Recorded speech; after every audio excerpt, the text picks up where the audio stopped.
नमस्कार, MTV India news में आपका स्वागत है। मैं हूं साक्षी। पेश है प्रमुख हलचल। 6 सितंबर को समाजवादी पार्टी मध्य प्रदेश के प्रदेश अध्यक्ष नारायण सिंह पटेल सीधी जिले में पार्टी संगठन को मजबूती देने के मकसद से सीधी जिले के प्रवास पर आए।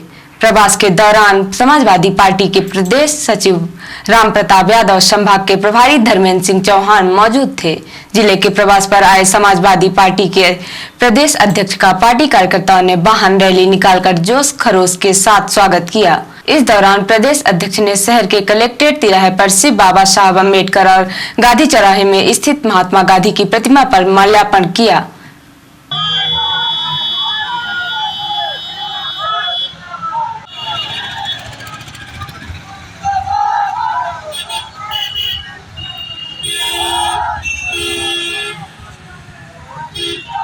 जिसके बाद शहर के मानस भवन में आयोजित पार्टी कार्यकर्ताओं की बैठक में शामिल हुए। इस दौरान पार्टी कार्यकर्ताओं ने प्रदेश अध्यक्ष के सामने सीधी जिले में समाजवादी पार्टी के संगठन की कमजोरियों को गिनाया और जिले में समाजवादी पार्टी को मजबूत बनाने के लिए अनेक सुझाव दिए। बैठक में श्रवण विश्वकर्मा, बबलू, प्रदेश सचिव एवं प्रभारी शहडोल संभाग जयसिंह चौहान, पूर्व अध्यक्ष, महासचिव प्रकोष्ठ सहित सैकड़ों कार्यकर्ता मौजूद थे। बैठक के बाद एनटीवी इंडिया न्यूज ने समाजवादी पार्टी के प्रदेश अध्यक्ष नारायण सिंह पटेल से समाजवादी के संगठन को लेकर कई सवाल किए और कहा कि आपकी पार्टी चुनाव के समय पार्टी के जमीनी कार्यकर्ताओं को किनारे करके पैराशूट से आने वाली नेताओं को टिकट देती है। क्या अभी वह रवैया जारी रहेगा? इस पर उन्होंने कहा कि इस बार हम पार्टी के कार्यकर्ताओं को तरजीह देंगे। आगे उन्होंने कहा कि इस बार मध्य प्रदेश में हमारे सहयोग के बिना किसी की भी सरकार नहीं बनेगी। अध्यक्ष महोदय, आज आपका सीधी जिले का दौरा है। आप संगठन को मजबूती देने आए हैं, क्या महसूस किया आपने आज? आज हम अपने कार्यकर्ताओं से मिल करके उनको ये निर्देशित किए हैं कि आप लोग संगठन को मजबूत करें और जनहित के कार्यों में ध्यान दें तथा भ्रष्टाचार समाप्त कराएं। आज हमारे साथ सैकड़ों कार्यकर्ताओं ने भारतीय जनता पार्टी, कांग्रेस के और बहुजन के ज्वाइन किया। मैं उनको बहुत बहुत धन्यवाद देता हूं और ये आशा करता हूं कि हमारे जो सीधी के कार्यकर्तागण हैं वो लोगों को जोड़ करके और जनता के साथ संघर्ष के लिए आगे आएंगे। मध्य प्रदेश में समाजवादी पार्टी का संगठन एक समय काफ़ी मजबूत हुआ करता था। आज जो स्थिति है, आपके जो पुराने जमीनी कार्यकर्ता हैं जिन्होंने इस पार्टी को, मैं कहता हूं, नींव के पत्थर हैं, वही आज आपके साथ हैं। अभी चुनाव आएगा तो आपका आधा प्रदेश आपके पास आ जाएगा, उम्मीदवारी जताएगा। क्या कोई ऐसी योजना है कि आपके जो ये नींव के पत्थर हैं, आने वाले चुनाव में इनको प्राथमिकता मिले? जो आयातित और बड़े बड़े नेता छोड़ के पार्टी में आएंगे, फिर आपका दामन थामेंगे, आप उनको टिकट देने लगते हैं। क्या ऐसी स्थिति हो पाएगी आपके इस कार्यकाल में? अभी हमारे राष्ट्रीय अध्यक्ष महोदय का ये निर्देश है कि अतिशीघ्र हम 50 सीटें चिन्हित करके और घोषणा करने वाले हैं, कम से कम 10-11 महीने पहले। उसमें हम पूरा महत्व दे रहे हैं कि हमारी पार्टी के जो वरिष्ठ नेता हैं, वरिष्ठ कार्यकर्ता हैं, हम उन्हीं को आगे लाएं और उनको यानी 10-11 माह पहले हम उनके टिकट घोषित कर दें ताकि वो अच्छी तरह से चुनाव लड़ सकें। समाजवादी पार्टी आर्थिक रूप से बहुत कमजोर है, आपका कार्यकर्ता बिल्कुल टूटा हुआ है, उसको कैसे मजबूती मिलेगी? कैसे वो चुनाव लड़ेगा? समाजवादी पार्टी तो कमज़ोर आर्थिक रूप से ज़रूर है, लेकिन एक एक कार्यकर्ता का हमारे इतना मनोबल है कि वो पैसे वाले 10 उसके पीछे रह जाते हैं। अब हमारी पार्टी में, सरकार में तो नहीं, भ्रष्टाचार में नहीं, भारतीय जनता पार्टी तो भ्रष्टाचार करके और पैसे वाली बन गई। आज बताइए, जो सामान्य जीवन की चीज़ें हैं उनमें टैक्स लगा रही है, आटा दाल चावल में, जो कि अंग्रेज़ों ने नहीं लगाया ये चीज़, तो अब और वो पूरा पैसा का उपयोग करती है भारतीय जनता पार्टी। लेकिन अब जनता समझ चुकी है इनके धोखेबाजी से, और इस धोखेबाजी से जनता अब दूर होगी। ऐसा नहीं है कि उन्हीं को वोट देगी। मध्य प्रदेश में आपकी पार्टी क्या किसी अन्य दल से भी तालमेल करेगी? अभी हमारे राष्ट्रीय अध्यक्ष जी की ऐसी कोई योजना नहीं है कि हम 6 सितंबर को जन सुनवाई में कलेक्टर मुजीबुर रहमान खान द्वारा 134 आवेदकों की समस्याओं को सुनकर उनके त्वरित निराकरण के निर्देश दिए गए हैं। जन सुनवाई के दौरान कलेक्टर द्वारा गंभीर किस्म की शिकायतों पर समय सीमा अंकित कर संबंधित विभाग को निश्चित समय अवधि में निराकरण के निर्देश दिए। इस दौरान कलेक्टर द्वारा संबंधित उपखंड अधिकारी, तहसीलदार, नायब तहसीलदार एवं मुख्य कार्यपालन अधिकारी जनपद पंचायत को फोन पर संपर्क कर समस्याओं के विषय में अवगत कराते हुए त्वरित निराकरण के निर्देश दिए गए हैं। कलेक्टर ने कहा कि शासन द्वारा लोगों की समस्या के त्वरित निराकरण करने की मंशा से जन सुनवाई का आयोजन किया जाता है। इसे पूरी गंभीरता से लें तथा प्राप्त समस्याओं का निर्धारित समय सीमा में गुणवत्तापूर्ण निराकरण सुनिश्चित कराएं। इसके साथ ही हितग्राही मूलक योजनाओं से संबंधित शिकायतों को सीएम हेल्पलाइन पोर्टल में दर्ज करने के निर्देश दिए गए हैं, जिससे शिकायतों के निराकरण की बेहतर समीक्षा की जा सकेगी। जन सुनवाई में मुख्य कार्यपालन अधिकारी जिला पंचायत राहुल धोटे सहित सभी विभागों के जिला स्तरीय अधिकारी उपस्थित रहे। 7 सितंबर से कांग्रेस पार्टी द्वारा पूरे भारत को एकजुट एवं संगठित करने, देश को मजबूत बनाने के उद्देश्य से भारत जोड़ो यात्रा का शुभारंभ किया जा रहा है। उक्त यात्रा राहुल गांधी के नेतृत्व में कन्याकुमारी से शुरू होकर भारत के 12 राज्यों से गुजरती हुई 3570 किलोमीटर दूरी तय कर कश्मीर के श्रीनगर पहुंचेगी। भारत जोड़ो पदयात्रा का मुख्य उद्देश्य देश में बढ़ती कट्टरता, बेरोजगारी, महंगाई, असमानता के विरुद्ध जनता से सीधा संवाद करना है। यात्रा के प्रारंभ में राहुल गांधी द्वारा देश भर के कार्यकर्ताओं को ऑनलाइन संबोधित किया जाएगा। उसी तारतम्य में जिला कांग्रेस कमेटी सीधी के द्वारा सीधी शहर में 7 सितंबर को शाम 4 बजे से गांधी चौक स्थित पार्किंग स्थल पर एलईडी स्क्रीन के माध्यम से जिले के कार्यकर्ताओं को राहुल गांधी के भाषण को सुनाने की व्यवस्था आयोजित की गई है। जिला कांग्रेस कमेटी सीधी के अध्यक्ष ज्ञान सिंह चौहान ने सभी से कार्यक्रम में ज्यादा से ज्यादा तादाद में पहुँचने की अपील की गई है। सीधी जिले में पंचायती चुनाव भले ही खत्म हो गए हैं, लेकिन पंचायती चुनाव के जीत हार के बाद लोगों की रंजिश और बदले की भावना अभी नहीं खत्म हुई है, जिसके चलते कुछ लोग अब भी मौके पर हमला करके एक दूसरे की जान के दुश्मन बने हुए हैं।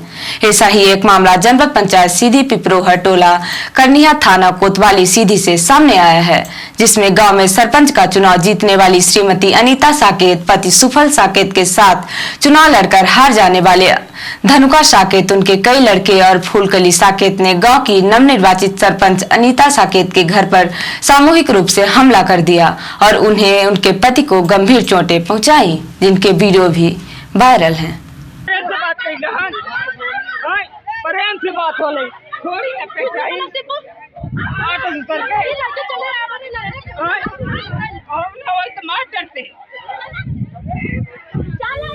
पीड़ित पक्ष ने संबंधित थाने में रिपोर्ट दर्ज कराई, लेकिन पुलिस ने मामूली धाराओं में रिपोर्ट दर्ज करके आरोपियों के हौसले को बुलंद कर दिया है। वहीं पीड़ित अनीता साकेत के एक परिजन को गंभीर चोटें आई हैं, जिन्हें डॉक्टरों ने रीवा के लिए रिफर कर दिया है। पुलिस द्वारा अब तक आरोपियों पर कोई कार्यवाही न किए जाने से दुखी होकर नवनिर्वाचित सरपंच श्रीमती अनीता साकेत में पुलिस अधीक्षक कार्यालय पहुंचकर पुलिस अधीक्षक से अपनी फरियाद की और आरोपियों पर सख्त से सख्त कार्यवाही की मांग की।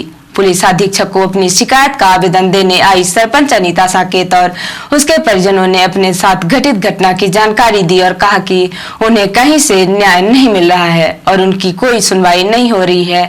उन्होंने जिले के पुलिस अधीक्षक से उन्हें न्याय देने की मांग की है। ये बताइए सरपंच साहब, आपके घर में आके आपका आरोप है कुछ लोगों ने आपके साथ मारपीट की, आपके ससुर के साथ मारपीट की, क्या मामला है, क्यों आपके साथ मारपीट की गई? कुछ में सरपंची लड़न, चुनाव लड़न, वो लड़े रहे हैं। जब हम जीत गए तो कहा था कि सरपंच जब तक मर्डर ना कर जा रहा, जब तक ना मारा, तो मेरे संतोष नहीं आए। शासन जी पूछा जा रही तब फिर काहे वोट डाल रहा था, काहे सरपंची पर मतलब मनई खाए ले रहा है, तब कौन मेरा शासन अंधा की नहीं सुनाता है। तो आप सरपंच बन गए इसलिए वो लोग नाराज? हाँ, इसलिए नाराजी का तो अब सरपंच का मारा जा जौन मिलता है सरपंच का एफसी जौन होता है उसको उठाए ले गया, एफसी उठाए ले गया।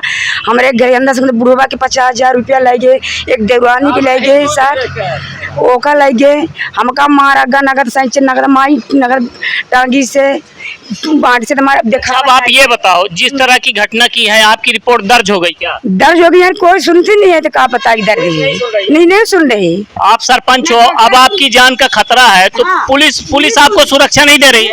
नहीं देख रहे हैं। अब वहाँ दिया तो ओकम का कुछ नहीं, गवाही लीन चुपे मार कगदा लीन धाई लीन, ये कौन लोकाचार हो गया है। हम पिपरोहा से आना टोला करनिया से।